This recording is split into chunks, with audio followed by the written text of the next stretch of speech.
at least with the evidence that I have. You don't have to pay me till after you get the Okay, rent. whoa. These are my lines. These are my lines. This is Shakespeare talking. We met in October, and some crazy part of me wanted this man. I don't know why. I don't know why. So we were in a show together, Romeo and Juliet. I was in the show, he was the stage manager, and I asked him out, I took him on a date. Yes. Yes, no, and I mean that as a compliment. That's just good. What part did you play in Romeo and Juliet? I was the nurse. It was a great experience. You were the nurse. Yeah, but you weren't able to save her, were you? No, sadly I was not. Yeah, I helped in her downfall. It's a mess. Yeah. Yes. Okay. I bought him, as I have evidence D here, I bought him an Apple iPhone XS Max with 512 gigabytes for $1,349.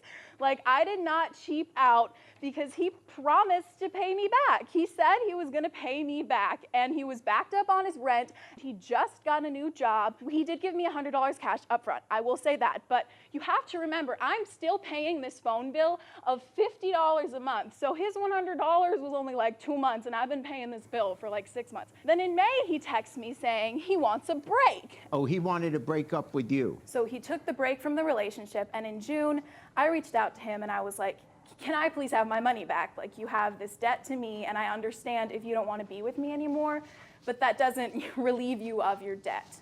And I have these text messages from him, Exhibit A, in March, saying, I'll pay you back once I handle the rent money. So I figured 4 months had passed, it's June. He should have well enough handled the rent money. By the time June had happened, he blocked me. He basically cut me off after I asked him for the money again. And I never heard from him again. He's too spineless to admit that he owes me this money, and I deserve this money because neither of us are very well off, but I deserve my money back. I really do. Okay. Since apparently I am spineless, which is obviously not, I was the one who basically helped her figure out her lines for the Romeo and Juliet play.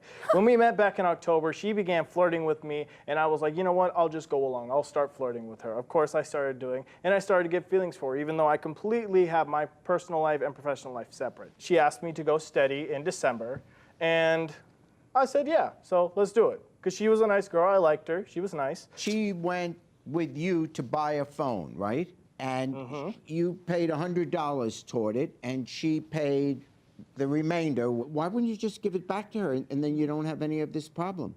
Give her back the phone. Why should I give back a gift that was explicitly given to me? And I told her, babe, I will give you the money soon, just need to handle a thing with my landlord. She explicitly told me, don't worry about it, babe. You don't need to pay me. Handle everything with your landlord and let me know how the conversation works out with him. So this appears to be after you guys broke up, right? Because you guys said you broke up sometime in May. So wait a second. It sounds like you are then saying, after all of this fighting, by the end of May, you're back together, and you specifically say, Ella, don't worry about it, babe. You don't need to pay me.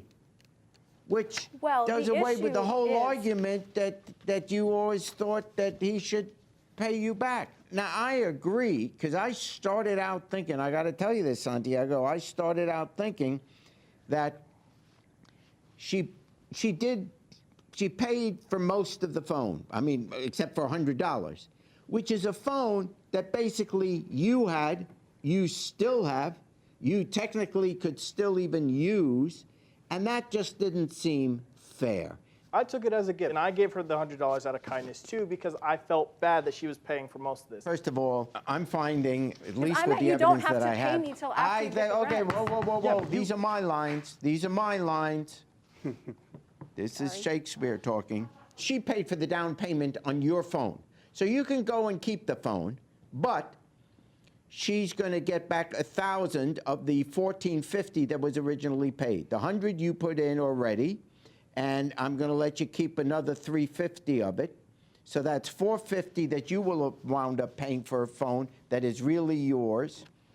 And so I fine for the plaintiff $1,000.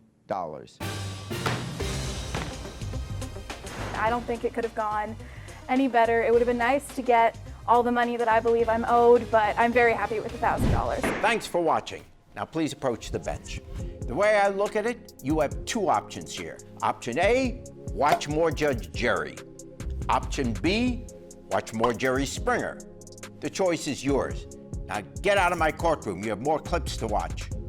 And don't forget to subscribe.